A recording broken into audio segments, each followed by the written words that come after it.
संजय, बोला। मैंने अपने फोन में आपके बचपन की डीपी लगाई है। क्यों? कितने क्यूट दिख रहे हो। मैं चाहती हूँ कि मेरा होने वाला बेबी तुम्हारे जैसा दिखे। तुम क्यूट और प्यारा। अच्छा।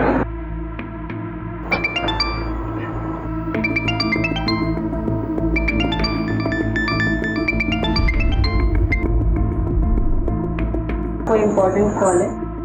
तुझ्यापेक्षा काही इम्पॉर्टंट नाही आणि आता मी माझ्या बायकोची आणि होणाऱ्या मुलाची सेवा करतो.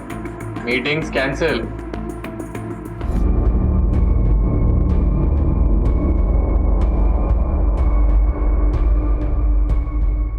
ये अरे आतमध्ये ये.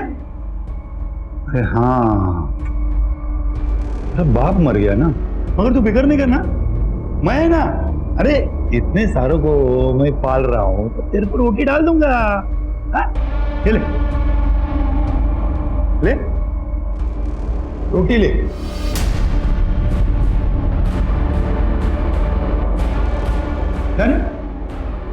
क्या हुआ? दूसरी चाहिए? ये ले ले.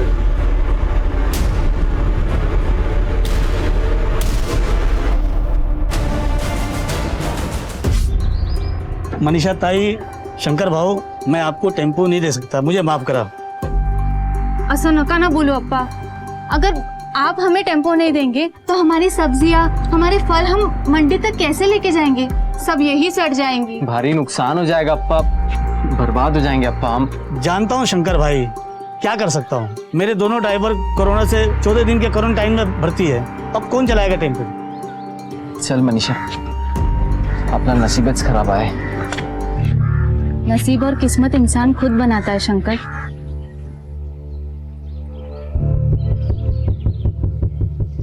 अप्पा, तू तेरा टेम्पो मेरे को देगा? तू क्या करेगा टेम्पो? मैं चला कर लेके जाएगी मुंबई. तू मजाक क्यों कर रही है? अरे नहीं, मला येते चालवायला और मेरे पास लाइसेंस भी है. अप्पा, मेरे बाबा ने मुझे टेम्पो, ट्रैक्टर सब चलाना सिखाया है. मैं अपनी सब्जियां लेके जाएगी. तू बोल देगा? देख, तुझे ताई बोलता हूँ, तेरा ही टेम्पो है, लेके जा. शंकर भाऊ, तुमच्या बायको लय भवानी आहे, भवानी. ये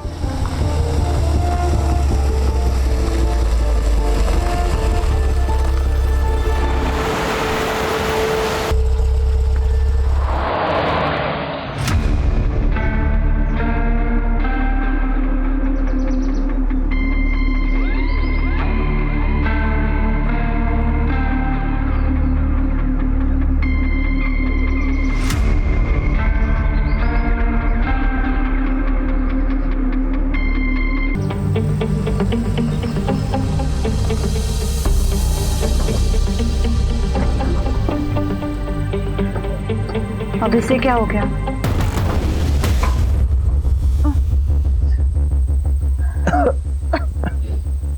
अभी क्या करें? फिलहाल तो किसी की मदद लेकर हाईवे तक पहुंच जाते. किसी मैकेनिक को बुलवाकर ठीक करवा लेंगे. चलो चलो.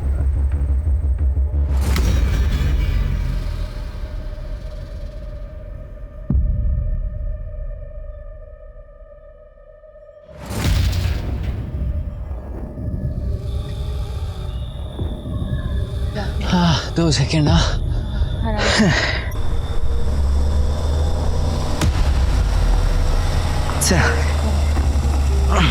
धीरे धीरे.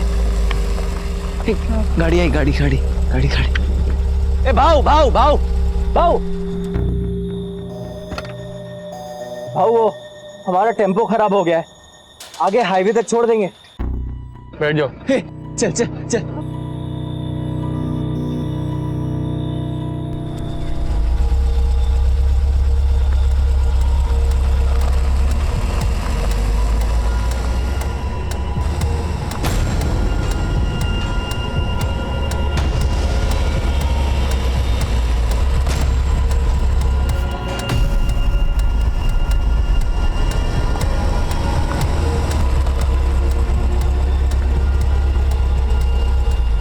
काय झालं भाऊ? क्या हुआ? भाऊ नीचे उतरो. ए भाऊ, भाऊ भाऊ भाऊ लेके. नहीं, अंजलि, अंजलि, अंजलि, अंजलि, अंजलि,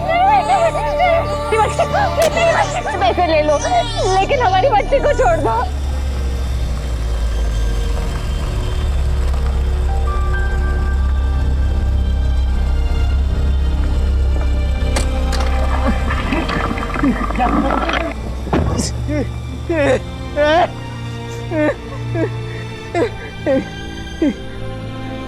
मनीषा तू ठीक है?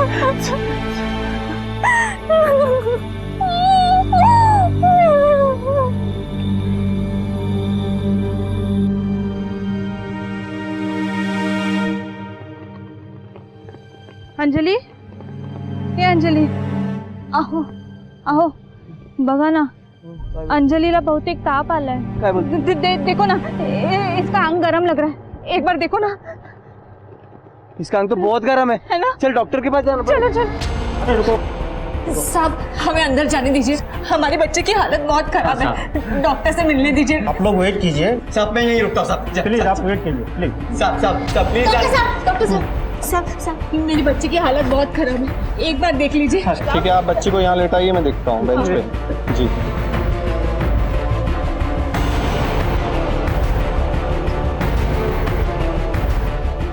आई am sorry, she is dead. Anjali उठ गया।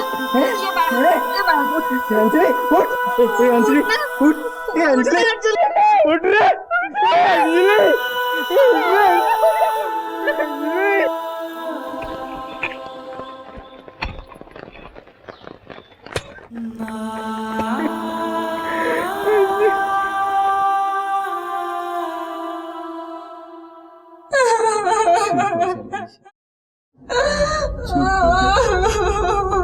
हे बघा, तुम्ही घाबरू नका। मला माहित है कि इस वक्त ये सब पूछना सही नहीं है, फिर भी आप हमें बताइए, क्या आपने किसी का चेहरा देखा था? उन्होंने मास्क पहन रखा था। और आप गाड़ी के बारे में कुछ बता सकते हैं? वो कुछ स्टिकर जैसा था गाड़ी के पीछे, वो आंख जैसे जैसे कुछ झांक रहा हो, ठीक से याद नहीं आ रहा। गाड़ी का रंग तो याद होगा? हाँ, सफेद रंग की गाड़ी थी, पर नंबर नहीं देख पाया। ले, ऐसे कैसे पकड़ेंगे उनको? इम्पोर्टेंट फोन है, तो संभाल लेते। जी सर, जी। देखिए, इनका मेडिकल टेस्ट करवाना पड़ेगा। तुम्ही काय काळजी करू नका, आमची लेडी कॉन्स्टेबल इनके साथ जाएगी।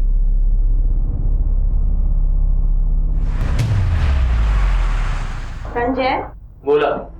मैंने अपने फोन में आपके बचपन की डीपी लगाई है। क्यों? कितने क्यूट दिख रहे हो। मैं चाहती हूँ कि मेरा होने वाला बेबी तुम्हारे जैसा दिखे। तुम क्यूट और प्यारा। अच्छा,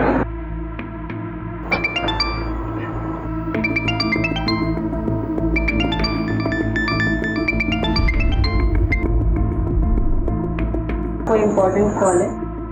तुझ्यापेक्षा काही इम्पॉर्टंट नाही, आणि आता मी माझ्या बायकोची आणि होणाऱ्या मुलाची सेवा करतो। Meetings cancel.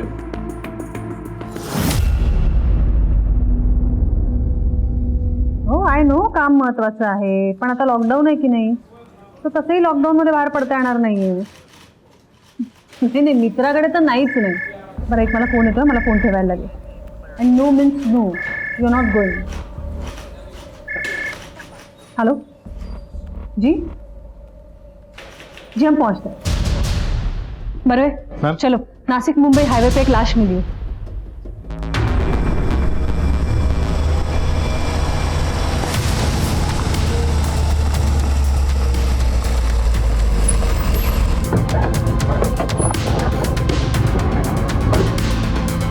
बुरी हालत है बॉडी की, किसी ने शायद बड़े पत्थर से वार किया है। वाघमारे, जरा आजूबाजू बघा काही सापडतंय का? मैम, सगळीकडे बघा नीट। हो मैम। इसकी तो गर्दन भी मुड़ी हुई है। बरवे, ये वार इसीलिए किया गया ताकि बॉडी की शिनाख्त ना हो सके। मैम, ये देखिए, आपका अंदाजा बिल्कुल सही था मैम। है, ताबत गया और फॉरेंसिक को भेज दो। अच्छा, ये बॉडी के जेब में कुछ आइडेंटिटी कार्ड या फिर कागज मिले? नहीं मैडम, कुछ भी नहीं मिला था, लेकिन एक गाड़ी पार्क है मैडम। बरवे, बघा जरा। Yes ma'am.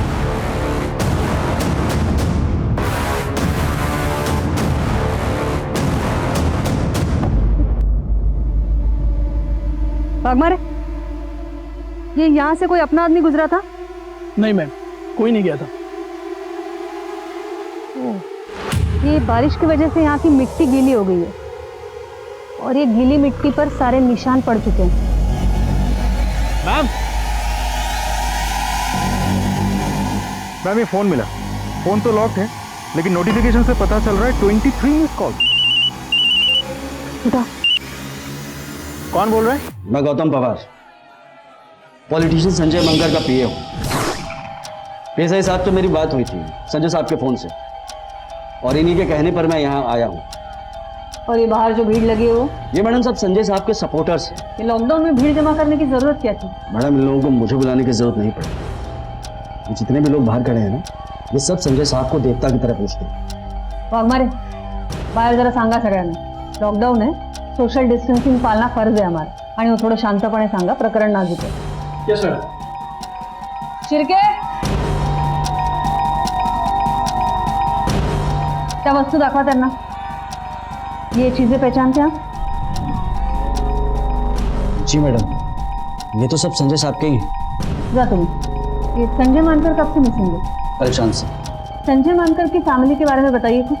मैडम संजय साहब के छोटे भाई हैं, वो पढ़ाई के लिए लंदन में हैं, और संजय साहब अपने प्रेग्नेंट वाइफ के साथ यहाँ कसारा वाले घर में रहते हैं। वही उनका इलाका भी है, और वो वहाँ के बहुत मशहूर नेता।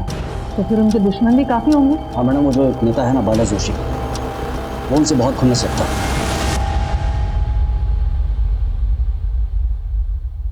खुन्नस?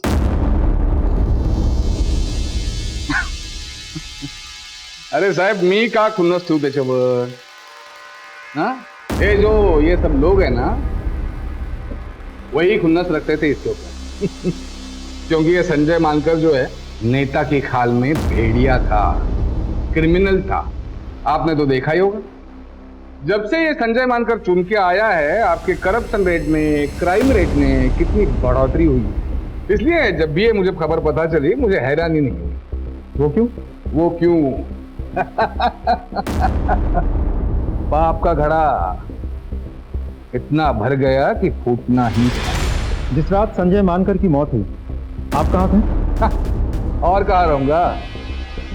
लॉकडाउन चल रहा है, घर पे ही था। ये जोकर साहब, कहिए आपकी रिपोर्ट क्या कहती है? ऑफिसर, ऐसा लगता है कि इसके गर्दन पर किसी धारदार हथियार से वार किया गया है और एक ही बार में इसका गर्दन कटकर झुक गया है।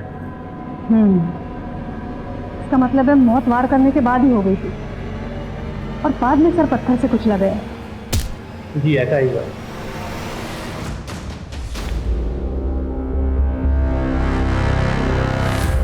गौतम, तुम कुछ राज की बात बता रहे थे, बोलो। मैडम राज के बाद जानते तो सभी, बस कोई बोलना नहीं चाहता। पता है संजय साहब जब 15 साल के थे ना, तब उनके बाबा जगन्नाथ साहब की चप्पल मरम्मत करने की दुकान थी बाजार में। उन दिनों हमारे गांव में जात पात की राजनीति अपने पूरे जोरों पर थी। एक नेता होते थे विश्वनाथ जोशी, अपने बाला जोशी के पिताजी। उन्होंने हमारे लोगों का जीना मुश्किल किया हुआ था। सरकारी नियम होने के बावजूद भी हमारे लोगों को ये ऋण समिति और सहकारी बैंकों से अपने खेती के लिए लोन मिलना मुश्किल हो गया था। बस इसी बात की शिकायत जगन्नाथ साहब ने जिला परिषद में की।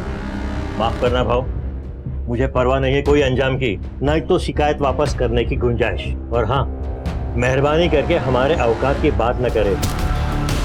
विश्वनाथ जोशी ने संजय साहब के पिताजी की सरेआम बेइज्जती की, जो वो बर्दाश्त नहीं कर पाए और उन्होंने खुदकुशी कर ली। फिर संजय साहब ने अपने पिताजी की मौत का बदला लेने के लिए बाला जोशी के पिताजी को मार डाला। उसके बाद संजय साहब 3 साल रिमांड होम में रहे। जब वो वापस आए तो हमारे लोगों ने उन्हें अपना लीडर बना दिया और वो हमारे रॉबिन हुड बन गए। बस वहीं से जोशी खानदान के पतन की शुरुआत हुई। ठाकुर, की मानकर केस की फाइल आना। देखिए, हम आपकी हालत समझ सकते हैं, लेकिन इस इन्वेस्टिगेशन को आगे बढ़ाने के लिए हमारे लिए जानना बहुत जरूरी है कि आपके पति संजय मानकर जी को किसने मारा। आपको किसी पे शक? सर, मुझे तो यकीन ही नहीं हो रहा, इतने अच्छे इंसान को कोई कैसे मार सकता है।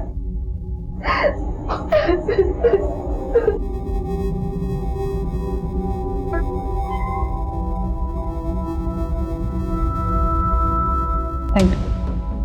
सो मिस्टर गौतम, संजय मानकर का कोई फ्रेंड सर्कल या फिर करीबी दोस्त जिनके यहाँ वो अकेले जाना पसंद करते थे?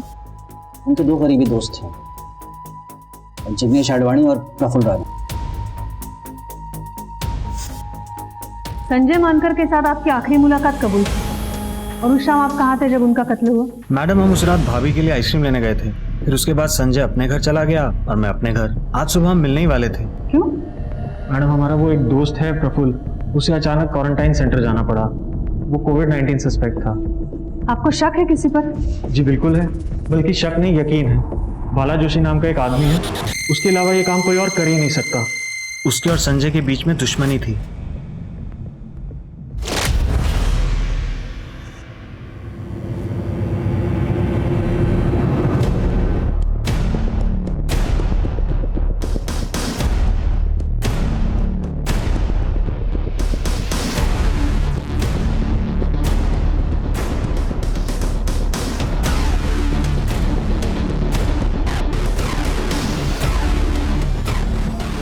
अंजली, हे बघ, मी तुझ्यासाठी काय बनवले, खाएगी ना?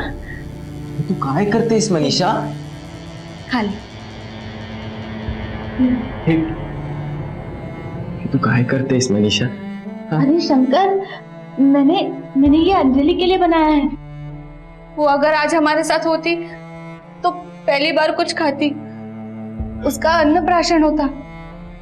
ये ले, मैं खिला देती हूँ उसको। सुनना खाएगी ना? वो नहीं, अरे ती गेली, चली गेली।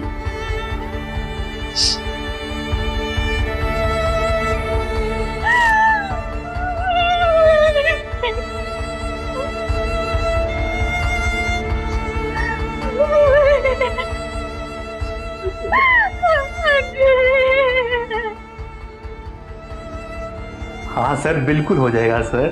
सर आप चिंता मत कीजिए सर, पक्का पक्का सर, 100%। जी जी सर। सर। हाँ बाग बड़े, बोला सर। मनीषा का जहाँ पे रेप हुआ था वो सारा एरिया छान मारा, लेकिन वहाँ पे कुछ भी नहीं मिला, ना ही कोई आई विटनेस। कुछ मिलेगा भी नहीं, कोई दम नहीं है उस केस में। सर हमें उस गाड़ी को ढूंढना चाहिए जिस गाड़ी के बारे में शंकर ने हमें बताया था। अरे तुम बूढ़े हो गए हो बूढ़े, कल को वो स्टिकर मैं अपनी गाड़ी पे चिपका दूंगा, तुम तो मेरे पे केस बना दोगे। कौन साहब? जाओ चाय के लिए बोलो।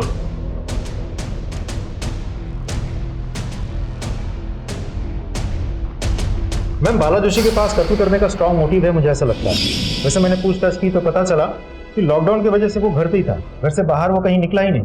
उसके कॉल रिकॉर्ड भी मैंने चेक किए, कुछ भी सस्पिशियस नहीं निकला।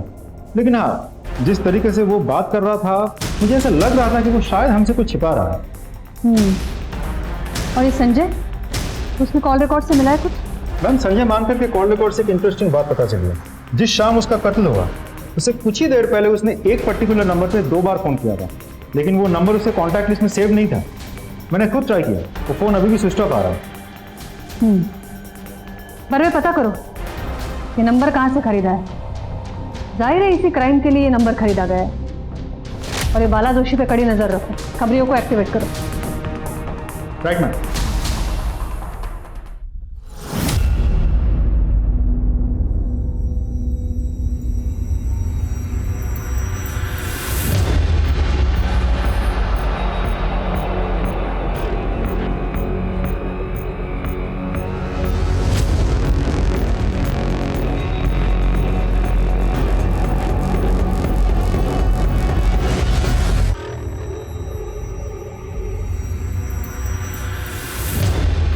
हेलो मैम, एक इंपॉर्टेंट इन्फॉर्मेशन मिली है। बाला जोशी ने हमसे झूठ कहा था कि वो लॉकडाउन के दौरान घर पे ही था। तो फिर ये जाता कहाँ है? अपने खास दोस्त सुदामा गांवकर के घर। दोनों मिलकर जम के रात को पार्टी करते हैं। सुना है सुदामा के घर पे दारू का बड़ा स्टॉक है। क्या उन दोनों ने उस रात भी पार्टी की थी जिस रात संजय मानकर का कत्ल हुआ था? जी मैम। या सुदामा गांवकर लगे हुए जरा।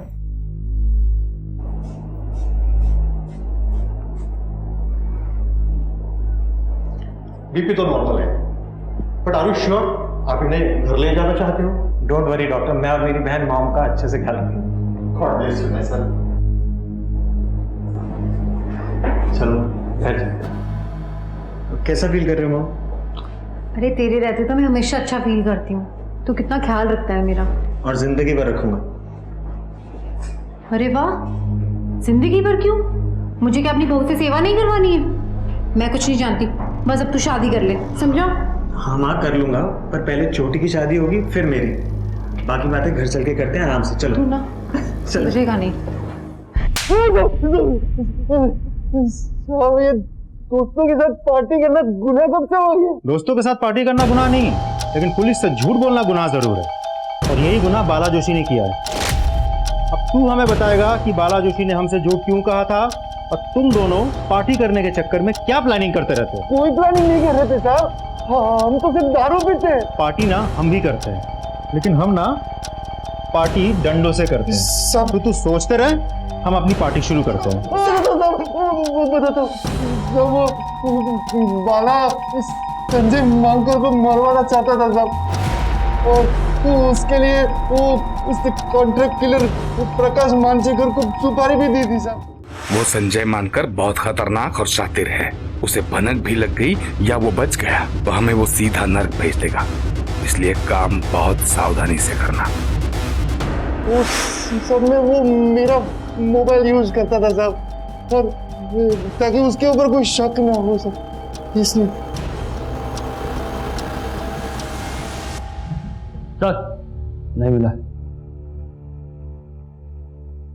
मैम, बाला जोशी फरार हो गया है, उसका पूरा घर छान मारा हमने, लेकिन इधर कोई नहीं है। चाचा फोन ट्रैक करा, सबसे पूछताछ करो, उसके रिश्तेदार, जानने पहचानने वाले सबसे पूछो। उसका इस तरह भाग जाना जाहिर करता है कि उसका संजय मानकर के कत्ल में हाथ है। होल्ड करा 1 मिनट। Hello, what? जी हम अभी पहुंचते हैं। बरवे, हाईवे पे एक लाश मिली है, तुम्हें डायरेक्ट तिथे पोहोचा। ये अडवाणी ही है। गर्दन भी उसी तरह मुड़ी हुई है, और शायद वार भी किसी पत्थर से ही किया गया है। क्राइम स्पॉट भी पिछले क्राइम स्पॉट से ज्यादा दूर नहीं है। बरवे, ये पैरों के निशान देखो, ये उसी तरह के पैरों के निशान है जो पिछले क्राइम स्पॉट पे थे। बरवे, ये प्रकाश मानसेकर और बाला जोशी दोनों को लेकर आओ। प्रकाश और बाला दोनों मुझे चाहिए किसी भी हालत में। Yes ma'am.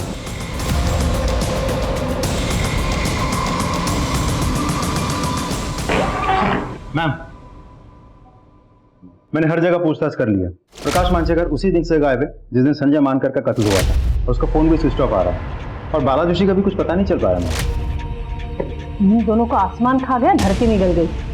बाला जोशी के घर वालों पर तो हमने नजर रखी थी, प्रकाश मानसेकर के घर पे कौन कौन है? उसकी वाइफ है मैम, जो कि फिलहाल प्रेग्नेंट है। इसका मतलब है वो अपनी वाइफ से कांटेक्ट करने की कोशिश तो जरूर करेगा। वैसे उसके घर पे हमारी नजर है, और वाइफ के फोन को भी हमने सर्विलेंस पे डाल रखा है। आपको लगता है मैम कि दोनों केसेस में प्रकाश इन्वॉल्व हो सकता है? बिल्कुल हो सकता है। ये दोनों कत्ल का पैटर्न सेम है, दोनों गहरे दोस्त भी हैं। इन दोनों को मारने की जरूर कुछ खास वजह है। मैम, बाला जोशी वाले एंगल पे तो मैंने खबरियों को काम पे लगा दिया है, लेकिन मुझे एक अलग ही डिस्प्यूट के बारे में पता चला। कौन सा डिस्प्यूट? कि जिग्नेश अडवाणी का एक बहुत बड़ा रेस्टोरेंट कम होटल है हाईवे पे, उसी की जमीन पे जिग्नेश का किसी घनश्याम पुरोहित नाम के बहुत बड़े बिल्डर के साथ पिछले कुछ सालों से डिस्प्यूट चल रहा है। बरवे, ये जिग्नेश अडवाणी के डिस्प्यूट के बारे में उसके घर वालों से पता लगाना चाहिए। Yes ma'am. Let's go.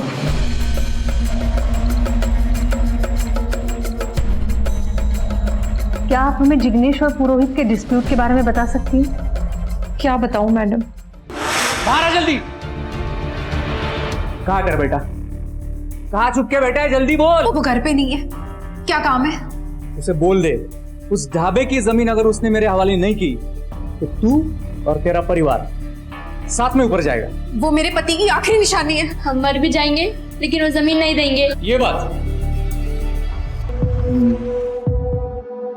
चलो ठीक है, हम एक काम करते, तुम जिंदा ही रहो और जिंदगी भर इस बात का मलाल मनाती रहो कि तूने मेरी बात नहीं मानी। देख क्या रहे हो, शुरू हो जाओ। जो मेरी बेटी को हाथ लगाया तो मैं कहती छोड़ो मेरी बेटी को, मैं कहती हूँ छोड़ दो इसे, छोड़ दो, छोड़ दे उसे। देख, आज तेरी बेटी को कुछ नहीं किया है, हाँ, लेकिन कल कर भी सकते, और समझा देना तेरे बेटे को। चलो रे।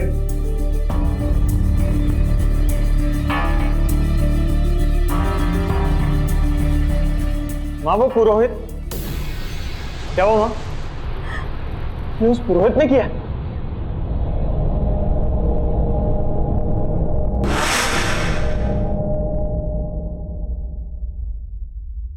मैडम मुझे पता था कि मेरी फैमिली को उस जिग्नेश आडवाणी ने मारा था।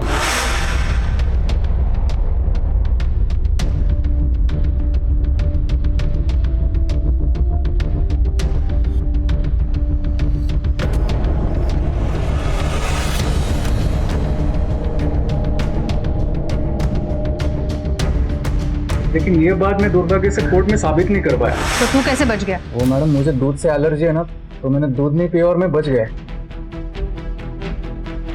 तू इतने यकीन के साथ कैसे कह सकता है कि तेरे फैमिली को जिग्नेश नहीं मारा है? हाँ, मैं नहीं मारा है तेरी फैमिली, लेकिन अफसोस ये सब जानकर भी तू कोर्ट में कुछ साबित नहीं कर पाएगा। और हाँ, एक बात और कान खोल के सुन ले, हमारी जमीन के बारे में एक बार और सोचा ना तो तुझे भी तेरी फैमिली के पास पहुंचा दूंगा। बस उसके बाद मैंने उस जमीन को भुला दिया और वो प्रोजेक्ट भी बंद कर दिया। इतनी जल्दी हार मान गया तू? अगर तेरे खिलाफ मुझे एक भी सबूत मिला तो मैं तेरी ऐसी हालत करूंगी कि अफसोस करने के लायक भी नहीं रहेगा तू। और एक बात याद रख, प्राइम सस्पेक्ट है तू हमारा।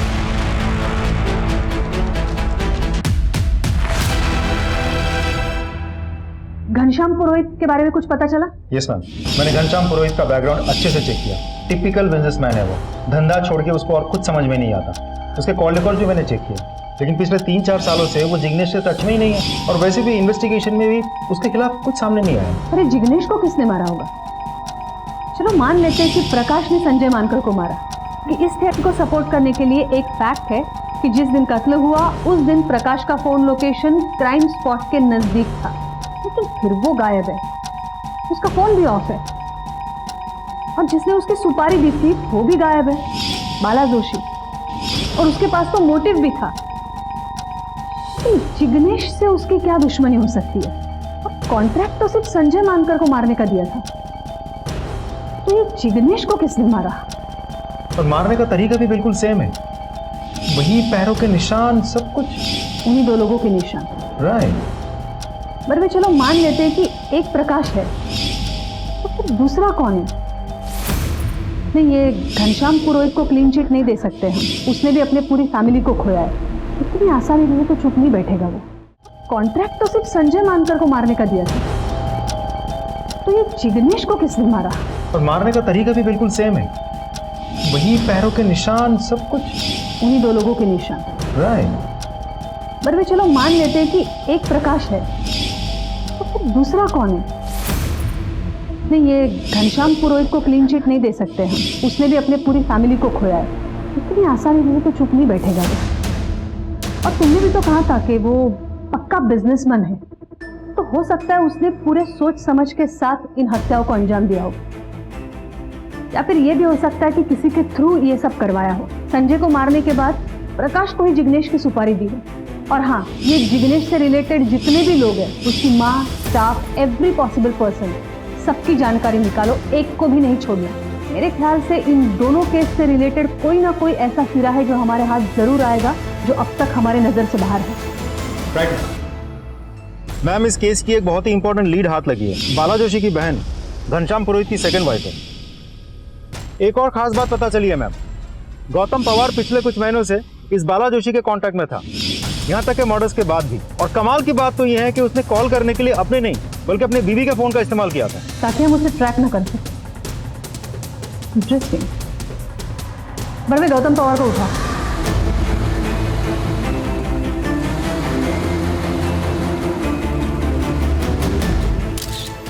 बड़े, इसका भी सर पत्थर से कुचला गया है, गर्दन भी मुड़ी हुई, ठीक उसी तरह जिस तरह संजय और जिग्नेश को मारा गया। और ये देखिए, बिल्कुल वैसे ही पैरों के निशान। बड़े, एक बात नोटिस की तुमने? ये मिट्टी यहाँ डाली गई है और फिर पैरों के निशान बनाया गया है। यू राइट मैम, क्योंकि बारिश की वजह से आसपास की मिट्टी तो गीली है, लेकिन ये तो कंक्रीट है। यहाँ पैरों के निशान देख के लग रहा है कि किसी ने जानबूझ के यहाँ मिट्टी डाली है और फिर पैरों के निशान बनाए हैं, ताकि इन्वेस्टिगेशन को मिसलीड किया जा सके। थँक यू ग मनीषा, तू किती छान जेवण बनवतेस. अगं ताई, त्यात काय थैंक यू, ये तो पड़ोसी धर्म है और आप और आपके पति कोई साधारण काम नहीं कर रहे हैं, आप तो सेवा कर रहे हैं। वो क्या बोलते हैं, कोरोना वॉरियर, कोरोना योद्धा है आप। इस कोरोना की वजह से म्युनिसिपल कॉर्पोरेशन में भी डबल ड्यूटी लगा रखी है। ऐसी मुश्किल घड़ी में तुम हमारे बच्चों को संभाल रही हो, उन्हें खाना खिला रही हो और हमारे लिए भी खाना बना रही हो. खरंच ग, मी तुझी खूप आभारी आहे. ताई, आम्ही तुमचे आभारी आहोत. चल मी येते, मला ड्युटीवर जायचंय. हो हो, सावकाश जावा. हो. मैम, हमने प्लान के मुताबिक प्रकाश की बीवी रेशमा का फोन सर्विलेंस पे रखा था. कल रात को उसे एक अननोन नंबर से कॉल आया था. हमने पता किया तो पता चला कि वो प्रकाश का ही नंबर है. प्रकाश के लोकेशन के बारे में भी हमें पता चल गया है. फिलहाल वो मालेगांव में कहीं रुका हुआ है. मालेगांव पुलिस से बात की तुमने? जी मैम. एक काम करो बरवे, तुम खुद जाकर उसे अरेस्ट करो. ये केसेस सॉल्व होने के लिए उसका अरेस्ट होना बहुत जरूरी है. Right ma'am.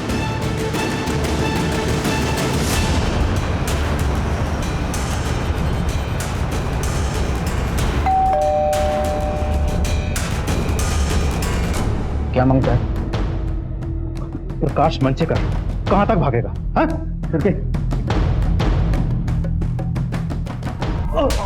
तुम दोनों ने संजय मानकर, जिग्नेश आडवाणी और गौतम पवार को क्यों मारा? नहीं सर, हमने नहीं मारा. मतलब संजय को मारने की सुपारी मैंने दी, मैं मानता हूँ, लेकिन बाकी दोनों के बारे में वाकई कुछ नहीं पता. मैंने संजय की सुपारी दी, इसको दी. बता ना आप. बोलेगा? हाँ साहब, मैं मानता हूँ साहब कि मैंने भाव से संजय मानकर को मारने के लिए 5 लाख की सुपारी ली थी साहब, लेकिन मैंने उसको नहीं मारा साहब. आज शपथ मैं सच बोल रहा हूँ. गौतम भाव ने जब बाला भाव को संजय मानकर की लोकेशन की इंफॉर्मेशन दी तो मैं वहाँ पहुँचा था साहब, लेकिन पहले से ही संजय को किसी ने मार दिया था साहब. मैंने संजय की लाश को वहाँ देखा, लेकिन वहाँ बहुत ज़्यादा अंधेरा था, मैं ठीक से कुछ देख तो नहीं पाया. अब मैंने नहीं मारा था. तो शहर छोड़ के क्यों भागा था? मैडम, मेरे मन में लालच आ गई थी. भाव से मुझको कुछ पैसे और लेने थे, मैं वो लेना चाहता था, इसलिए मैं भी उसी रात को यहाँ से भाग गया था. मैं तू क्यों भागा था? मैं डर गया था मैम. मतलब जब आपने सुदामा को अरेस्ट किया तो मुझे पता चल ही गया था कि एक ना एक दिन आप मुझ तक पहुंच जाएंगे और आपको पता चल जाएगा कि संजय की सुपारी मैंने ही की. जिग्नेश आडवाणी के कत्ल के बारे में क्या जानता है? जिग्नेश के कत्ल के बारे में तो कुछ नहीं जानता मैम, मैंने कुछ नहीं किया. ये पुरोहित तेरा रिश्तेदार है, बहनों ही है ना तेरा? हाँ, वो बहनी तो है मैम, लेकिन वाकई मुझे कुछ नहीं पता. मैंने कुछ नहीं किया उसको. गौतम पवार तो तेरा ही जासूस था, फिर उसे क्यों मरवा दिया? मैं उसे क्यों मरवाऊँ गौतम को? गौतम तो मेरे लिए काम कर रहा था मैम, मैं क्यों मरवाऊँ? आज शपथ मैम, मैं भी कुछ नहीं जानता. मैं तो तभी से मालेगांव में था मैडम. आप चाहे तो वहाँ के लोगों से पूछ सकते हैं, मैं वही था मैडम, मैं कहीं नहीं गया मैडम. आज शपथ मैं सच बोल रहा हूँ मैडम. सर, मनीषा रेप के जो सस्पेक्ट है उनके स्केचेस रेडी हैं. अरे यार, तुम अभी तक उसी लेवल पे अटके हुए हो, इसीलिए तुम्हें अभी तक प्रमोशन नहीं मिला. तुम एक काम करो, ये फाइल लो, घर जाओ, आराम से केस सॉल्व करो. पंचायत? अरे क्या सर?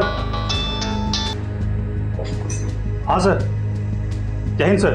हाँ, पहुंचते हैं सर. Okay sir. नेताजी की ड्यूटी पे जाना है, इससे मिलता है प्रमोशन. ये तुम्हारे बेकार के रेप कैसे नहीं. चलो गाड़ी के लिए बोलो. अरे गाड़ी के लिए बोलो.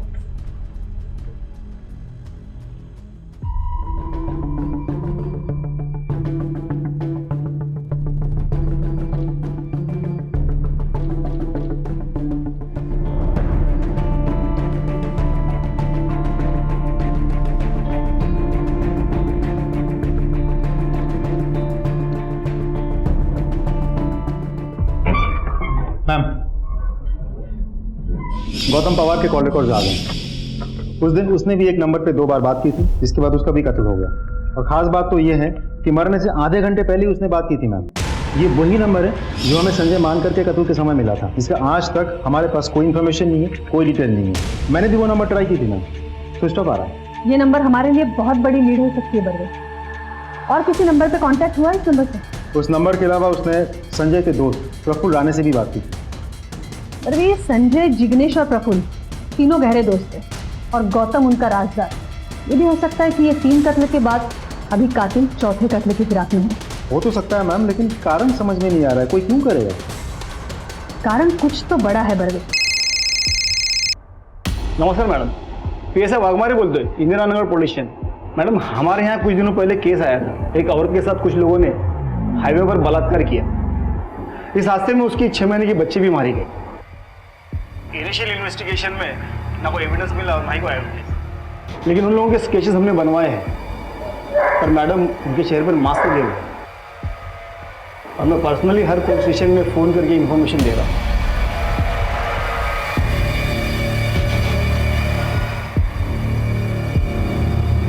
ओके, आप हमें स्केचेस भेज दीजिए।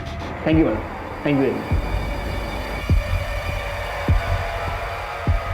बरवे एक काम करा, ये तीनों दोस्तों के सीडीआर मुझे चाहिए। जी मैम। और एक बात, संजय मानकर के कत्ल से 1 महीना पहले की। हो जाएगा मैम, लेकिन कोई खास बात? और ये प्रफुल्ल राणे को कांटेक्ट करो इमीडिएटली। Okay ma'am.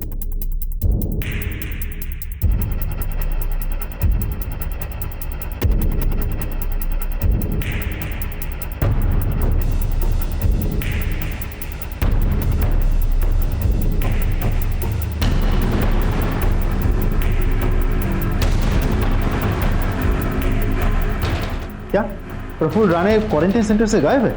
कब से?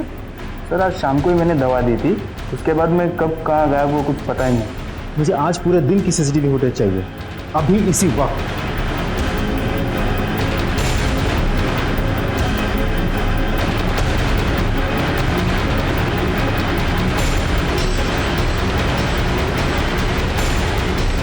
बरवे उस नंबर का पता करो जिस पर फोन किया गया है, और ये भी पता करो कि कौन सी नर्स इस वक्त ड्यूटी करती है। मैम। अरे महेंद्र, ये पता करो कि ये प्रफुल्ल की गाड़ी कौन लेके आ सकता है, कोई ड्राइवर या फिर कोई और। मैम।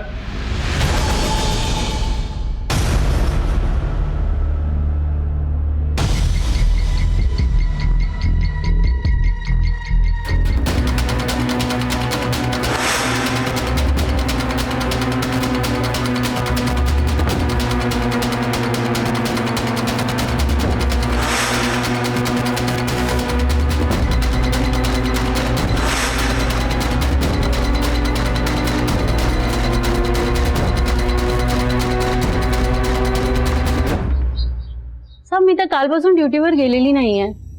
वो एक्चुअली मुझे फूड पॉइजन हो गया है। घर का खाना खा के फूड पॉइजनिंग कैसे हो सकता है?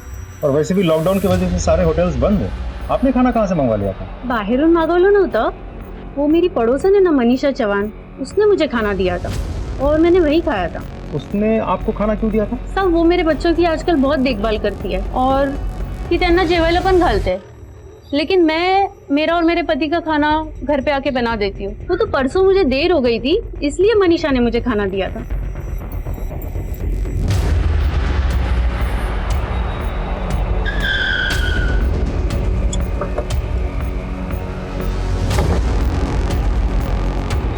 तू ही है प्रफुल्ल का ड्राइवर?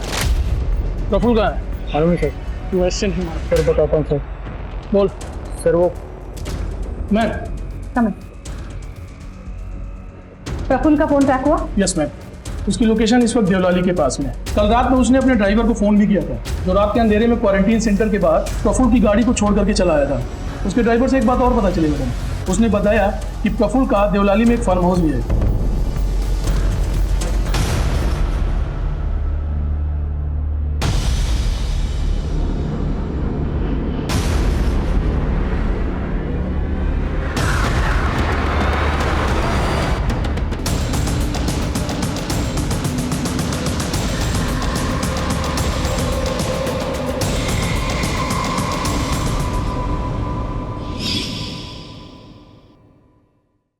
मनीषा, तुम्हें ये सब करने की क्या जरूरत थी? क्या तुम्हारा पुलिस डिपार्टमेंट पर भरोसा नहीं था? मैडम, उन चारों राक्षसों ने मेरा रेप किया और मेरी मासूम बच्ची, मेरी अंजलि की भी जान चली गई। हमने सोचा पुलिस हमारी मदद करेगी। बहुत बार पुलिस के दरवाजे पे खटखटाया मैडम, पर हमें न्याय नहीं मिला। हमारी उम्मीद ने जवाब दे दिया था मैडम, और इसीलिए उन चारों राक्षसों को मारने के लिए हमें कानून को अपने हाथ में लेना पड़ा।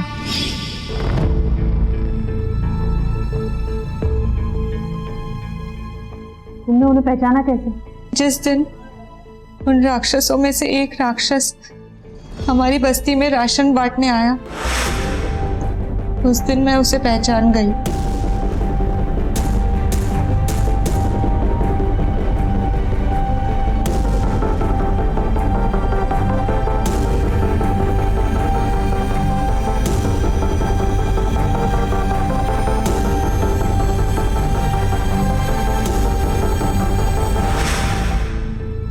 वो संजय मानकर बहुत बड़ा पॉलिटिशियन था, फिर मैंने उसे अपने झूठे प्यार के जाल में फंसाने की कोशिश की।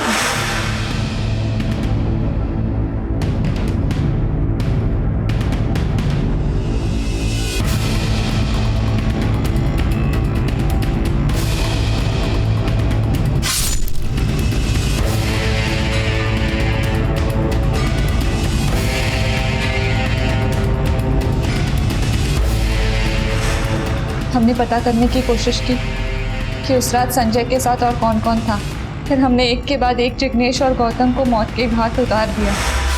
उससे प्रफुल्ल बच गया, वरना हमने तो उसे भी मारने का प्लान बना लिया। निशा और शंकर, इतना अफसोस हो रहा है तुम्हें देखकर। एक अजीब सा सिलसिला शुरू हो चुका है। विक्टिम्स क्रिमिनल बन रहे हैं और क्रिमिनल्स विक्टिम। अगर सब लोग इस तरह कानून हाथ में लेने लगे तो समाज का क्या होगा?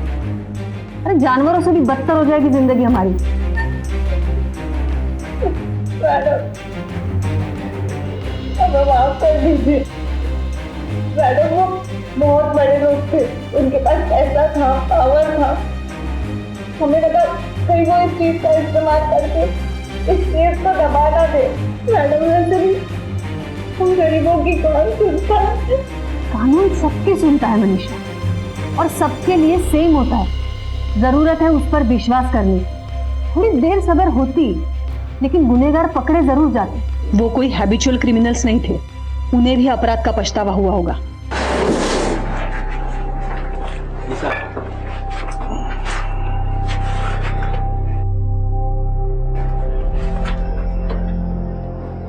यार कल रात जो हुआ वो अच्छा नहीं हुआ। पता नहीं क्या हो गया था, हम सब राक्षस बन गए थे।